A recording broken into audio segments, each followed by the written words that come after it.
ಕೊರಟಗೆರೆಯಲ್ಲಿ ನೂತನವಾಗಿ ನಿರ್ಮಿಸಿರುವ ಬಿಜೆಪಿ ಪಕ್ಷದ ಕಾರ್ಯಾಲಯ ಮತ್ತು ವಸತಿ ಗೃಹ ಪ್ರವೇಶವನ್ನು ಅಕ್ಟೋಬರ್ 28ರಂದು ಏರ್ಪಡಿಸಲಾಗಿದೆ ಎಂದು ಕೊರಟಗೆರೆ ವಿಧಾನಸಭಾ ಕ್ಷೇತ್ರದ ಬಿಜೆಪಿ ಆಕಾಂಕ್ಷಿ ಹಾಗೂ ನಿವೃತ್ತ ಐಎಎಸ್ ಅಧಿಕಾರಿ ಅನಿಲ್ ಕುಮಾರ್ ತಿಳಿಸಿದರು. ಪಟ್ಟಣದ ಪ್ರವಾಸಿ ಮಂದಿರದಲ್ಲಿ ಬುಧವಾರ ಕೊರಟಗೆರೆ ಬಿಜೆಪಿ ಪಕ್ಷದಿಂದ ಏರ್ಪಡಿಸಲಾದ ಸುದ್ದಿಗೋಷ್ಠಿ ಕುರಿತು ಮಾತನಾಡಿ, ವಿಧಾನಸಭಾ ಕ್ಷೇತ್ರದ ಜನತೆಗೆ ಅನುಕೂಲವಾಗಲಿ ಎಂಬ ಹಿತದೃಷ್ಟಿಯಿಂದ ತಾಲೂಕು ಕಚೇರಿ ಸಮೀಪದ ಎಸ್ಬಿಐ ಬ್ಯಾಂಕ್ ಪಕ್ಕದಲ್ಲಿ ಬಿಜೆಪಿ ಕಾರ್ಯಾಲಯ ಮತ್ತು ವಸತಿ ಗೃಹವನ್ನು ನಿರ್ಮಿಸಲಾಗಿದೆ. ಅದರ ಉದ್ಘಾಟನೆಯನ್ನು ಅಕ್ಟೋಬರ್ 28ರಂದು ಹಮ್ಮಿಕೊಳ್ಳಲಾಗಿದ್ದು, ಬಿಜೆಪಿ ಪಕ್ಷದ ಗಣ್ಯ ವ್ಯಕ್ತಿಗಳು ಭಾಗವಹಿಸಲಿದ್ದಾರೆ. ಜೊತೆಗೆ ಕೊರಟಗೆರೆ ವಿಧಾನಸಭಾ ಕ್ಷೇತ್ರದ ಜನತೆಯೂ ಕೂಡ ಸ್ವಯಂ ಪ್ರೇರಿತರಾಗಿ ಆಗಮಿಸಿ ಶುಭ ಕೋರಬೇಕಾಗಿ ಮನವಿ ಮಾಡಿದರು. ಈ ಸಂದರ್ಭದಲ್ಲಿ ಲೋಕೇಶ್, ದಯಾನಂದ್, ಚೇತನ್, ದಾಡಿ ವೆಂಕಟೇಶ್, ಆನಂದ್, ಗೋವಿಂದಪ್ಪ, ಸಿಎಸ್ ಹನುಮಂತರಾಜು, ರಘು ಸೇರಿದಂತೆ ಬಿಜೆಪಿ ಪಕ್ಷದ ಮುಖಂಡರು ಹಾಜರಿದ್ದರು. ವರದಿ ಮಂಜುಸ್ವಾಮಿ, ಎಂಎನ್, ಕೊರಟಗೆರೆ. ಇದರ ಅಂಗವಾಗಿ ನಾವು ಇವತ್ತು ನವೆಂಬರ್ 12ನೇ ತಾರೀಕು ರಾಜ್ಯ ಮಟ್ಟದ ಒಂದು ಹೊನಲು ಬೆಳಕಿನ ಕುಸ್ತಿ ಪಂದ್ಯಾವಳಿಯನ್ನು ಏರ್ಪಡಿಸಿದ್ದೀವಿ. ಅದಕ್ಕೂ ಕೂಡ ತಾವೆಲ್ಲರೂ ಬಂದು ಭಾಗವಹಿಸಬೇಕು. ಮತ್ತು ನನ್ನ ಕಡೆಯಿಂದ ನಿಮಗೆ ರಿಕ್ವೆಸ್ಟ್ ಏನಂತ ಹೇಳಿದ್ರೆ, ನಾನು ಕೊರಟಗೆರೆ ಕ್ಷೇತ್ರದಿಂದ ಬಿಜೆಪಿಯ ಅಭ್ಯರ್ಥಿಯಾಗಿ ಸ್ಪರ್ಧಿಸಬೇಕು ಅಂತಕ್ಕಂಥ ಒಂದು ಅಭಿಲಾಷೆಯನ್ನು ಇಟ್ಕೊಂಡಿದ್ದೇನೆ.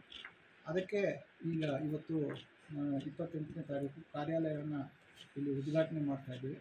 ತಾವೆಲ್ಲರೂ ಸಹಕಾರ ಕೊಟ್ಟರೆ ನಾನು ಈ ಒಂದು ಅಭ್ಯರ್ಥಿಯಾಗಿ ಸ್ಪರ್ಧೆಯನ್ನು ಮಾಡಲಿಕ್ಕೆ ಮುಂದಾಗ್ತೀನಿ ಅಂತಕ್ಕಂಥ ಮಾತನ್ನು ಹೇಳ್ತಾ, ತಾವೆಲ್ಲರೂ ಕೂಡ 28ನೇ ತಾರೀಕು ಬರಬೇಕು.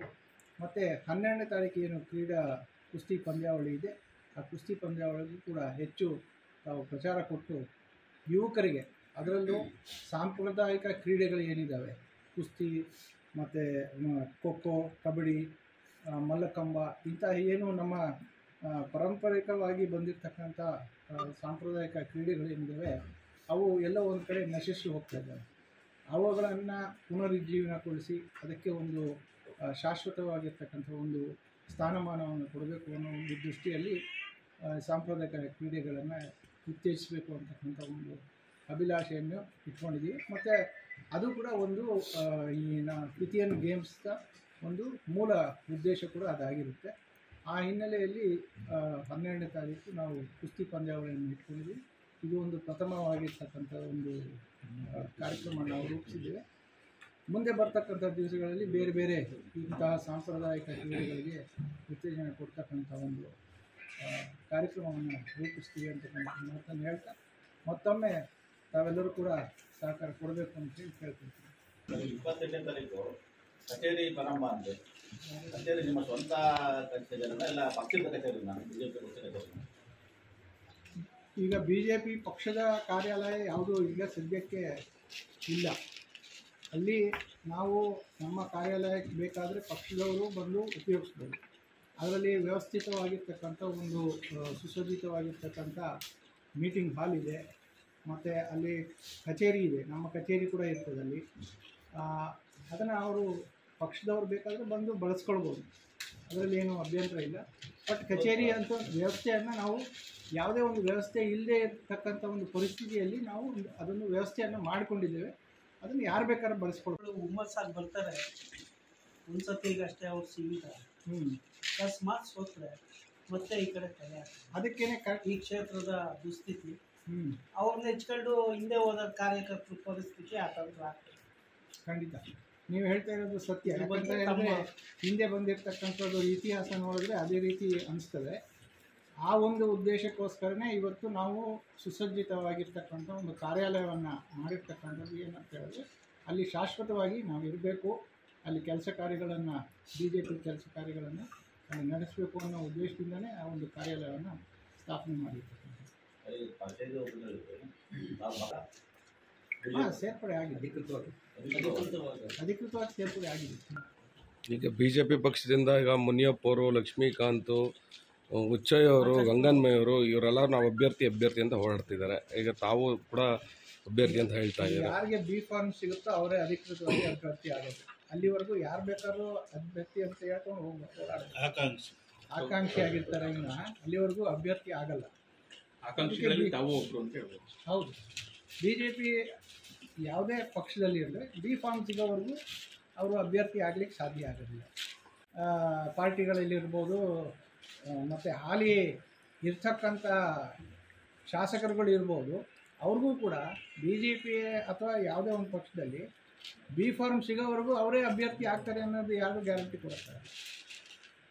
ಬಿ ಫಾರ್ಮ್ ಕೈಗೆ ಸಿಕ್ಕಿದ ಮೇಲೇ ತಾನೇ ಅಧಿಕೃತವಾಗಿ ಅಭ್ಯರ್ಥಿ ಅಂತ ಹೇಳೋದು ಘೋಷಣೆ ಆಗಿದೆ.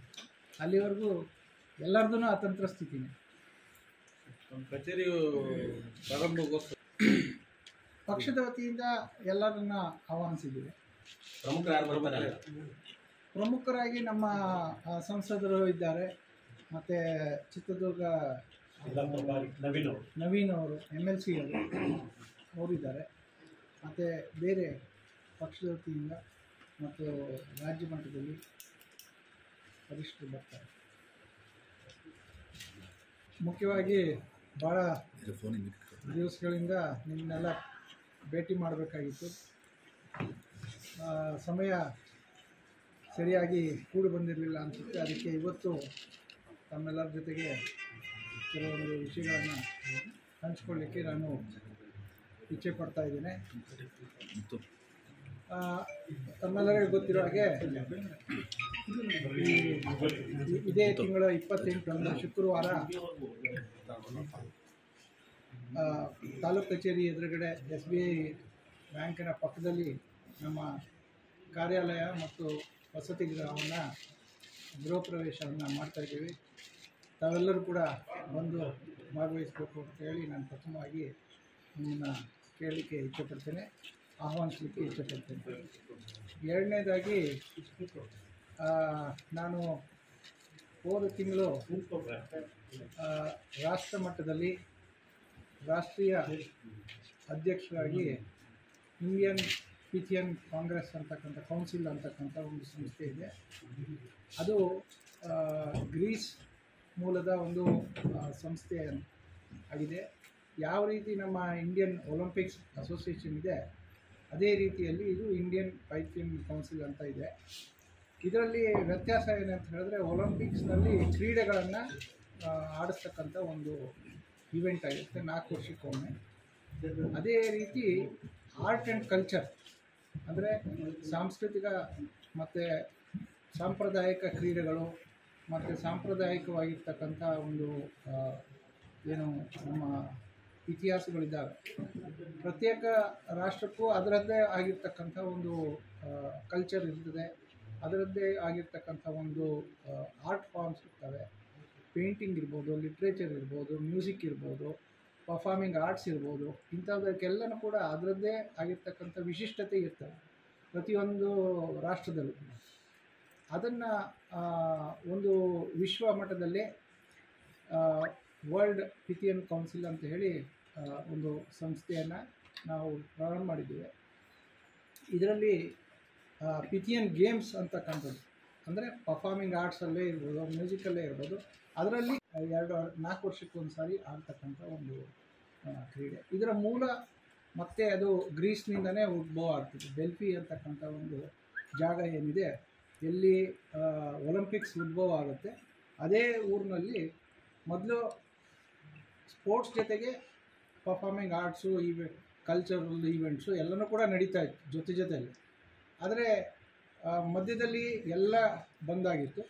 ಆನಂತರದಲ್ಲಿ ಒಲಿಂಪಿಕ್ಸನ್ನು ಮತ್ತೆ ಮರುಜೀವನ ಕೊಡಲಾಯಿತು. ಅದೇ ರೀತಿಯಲ್ಲಿ ಇವತ್ತು ನಾವು ಸಾಂಪ್ರದಾಯಿಕ ಕ್ರೀಡೆಗಳು ಮತ್ತು ಆರ್ಟ್ಸು, ಮ್ಯೂಸಿಕ್ಕು ಇದಕ್ಕೆ ಬೇಕಾಗಿರ್ತಕ್ಕಂಥ ಒಂದು ಸಂಸ್ಥೆಯನ್ನು ನಾವು ನಮ್ಮ ರಾಷ್ಟ್ರದಲ್ಲಿ ಅದರ IPR ಅಂದರೆ ಇಂಟೆಲೆಕ್ಚುವಲ್ ಪ್ರಾಪರ್ಟಿ ರೈಟ್ಸ್ ಏನಿದೆ ಪಿಥಿಯನ್ ಗೇಮ್ಸ್ದು, ಅದನ್ನು ನಾವು ನಮ್ಮ ದೇಶಕ್ಕೆ ನಾವು ತೆಗೆದುಕೊಂಡಿದ್ದೀವಿ. ಇದರಿಂದ ಮುಂದೆ ಬರ್ತಕ್ಕಂಥ ದಿವಸಗಳಲ್ಲಿ ಯಾವುದೇ ಸಾಂಸ್ಕೃತಿಕ ಕ್ರೀಡೆಗಳನ್ನು ಈ ರೀತಿ ಸ್ಪರ್ಧಾತ್ಮಕವಾಗಿ ಮಾಡಿದಂಥ ಸಂದರ್ಭದಲ್ಲಿ ಅದಕ್ಕೆ ಬೇಕಾಗಿರ್ತಕ್ಕಂಥ ಸ್ಪಾನ್ಸರ್ಶಿಪ್ ಆಗಿರ್ಬೋದು, ಅದಕ್ಕೆ ಬೇಕಾಗಿರ್ತಕ್ಕಂಥ ಡೊನೇಷನ್ಸ್ ಇರ್ಬೋದು, ಇವೆಲ್ಲವೂ ಕೂಡ ನಮ್ಮ ರಾಷ್ಟ್ರಕ್ಕೆ ಬರ್ತಕ್ಕಂಥ ಒಂದು ಸನ್ನಿವೇಶ ಇರ್ತದೆ. ಮತ್ತು ಇದರಿಂದ ಸಾಕಷ್ಟು ಫಾರಿನ್ ಎಕ್ಸ್ಚೇಂಜ್ ನಮ್ಮ ದೇಶಕ್ಕೆ ಒಳಹರಿವು ಬರಲಿಕ್ಕೆ ಸಾಧ್ಯ ಆಗ್ತದೆ. ಮತ್ತು ಏನು ನಾವು ಬೇರೆ ದೇಶಗಳಲ್ಲಿ 4 ವರ್ಷಕ್ಕೊಂದ್ಸರಿ ಒಲಿಂಪಿಕ್ಸ್ ಯಾವ ರೀತಿ ಬೇರೆ ಬೇರೆ ದೇಶಗಳಲ್ಲಿ ಮಾಡ್ತಾರೆ, ಅದೇ ರೀತಿ ಇದು ಕೂಡ ಪಿಥಿಯನ್ ಗೇಮ್ಸ್ ಕೂಡ ಬೇರೆ ಬೇರೆ ದೇಶಗಳಲ್ಲಿ 4 ವರ್ಷಕ್ಕೊಮ್ಮೆ ಮಾಡಲೇಬೇಕು ಅಂಥೇಳಿ ತೀರ್ಮಾನ ಮಾಡಿದ್ದೇವೆ. ಅದನ್ನು ಲಾಸ್ಟ್ ಮಂತು ನಾವು ಲಾಂಚ್ ಮಾಡಿದ್ದೇವೆ. ಅದರ ವಿವರಗಳನ್ನು ಬೇಕಾದ್ರೆ ನಾನು ನಿಮಗೆ ಪ್ರತ್ಯೇಕವಾಗಿ ಕೊಡ್ತೇನೆ.